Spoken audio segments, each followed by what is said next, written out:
కామారెడ్డి జిల్లాలో దారుణం జరిగింది. బాన్సువాడలోని బండగలిలో కన్న కూతురే తల్లిదండ్రులను మోసం చేసింది.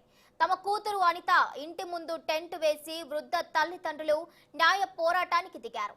పిట్లంకు చెందిన వీరయ్యచారి అంజవకు 2 కుమారులు 1 కూతురు ఉన్నారు. వెంకటేశం పెద్ద కుమారుడు అనారోగ్యంతో మృతి చెందాడు. చిన్న కుమారుడు శ్రీనివాస్ ప్రైవేటు ఉద్యోగం చేస్తూ నిజామాబాద్ లో ఉంటున్నాడు. ఇక కూతురు అనితకు 20 సంవత్సరాల క్రితం బాన్సువాడకు చెందిన తిరుమలపురం శ్రీనివాసాచారికి ఇచ్చి పెళ్లి చేశారు. కుమారుడు శ్రీనివాస్ నిజామాబాద్ లో ఉండటంతో కూతురు అనిత వృద్ధ తల్లిదండ్రులను బరువు బాధ్యతలు చూసుకుంటానని నమ్మబలికి కొన్ని రోజులు ఇంట్లో ఉంచుకుని 15 తులాల బంగారం 10 లక్షల నగదు తీసుకుని కూతురు అల్లుడు వారిని ఇంటి నుండి గెంటేశారు. తమ కూతురుని నమ్మిన పాపానికి తమకు తగిన శాస్తి జరిగిందని వృద్ధ దంపతులు బోరున విలపిస్తున్నారు.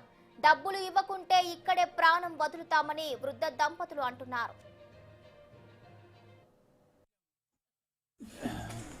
ఎట్లా చేయాలి, మేము ఎట్లా బతకాలి, ఏం చేయాలి?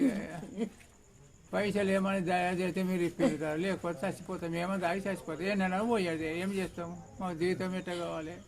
కొడుకు చేయమని బిడ్డకు అప్పగిస్తాం. మేము ఎట్లా చేయాలి? బిడ్డ అంటాం, కొడుకు అంటాడు, పోడాలు అంటాడు. ఏం చేయాలి? ఇప్పుడు ఎట్లా బతకాలి? మేము ఏం చేయాలి? ముగ్గురం ఉండే ఆమెకు నడుములో బొక్క ఇరిగిపోయింది. ఆ ముసలి ఆమెకు నడవరాదు. ఎట్లా చేయాలి? నేను పని చేయడం చేత కాకొచ్చింది నాకు ఇప్పుడు. ఆమె కోసి ఉన్నది. మొగలు లేరు, పిల్లలు లేరు, నా దగ్గర ఉన్నది. ఇప్పుడు దవాఖాన పోయినప్పుడు దాని దగ్గర పైసలు పెట్టి, బంగారం పైసలు పెట్టి దవాఖాన పోయినా. ఆపరేషన్ అయిన తర్వాత వచ్చిన తర్వాత 8 దినాలకి ఇస్తాను. 8 దినాలకు ఆ చెట్లకు వాళ్ళు కొట్టడానికి వచ్చిండు. పైసలు ఇవ్వండి. 15 తులాల బంగారం 10 లక్షలు.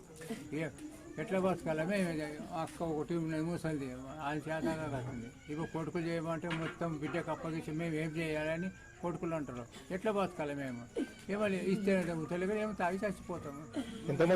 ఒక కొడుకు చచ్చిపోయిండు.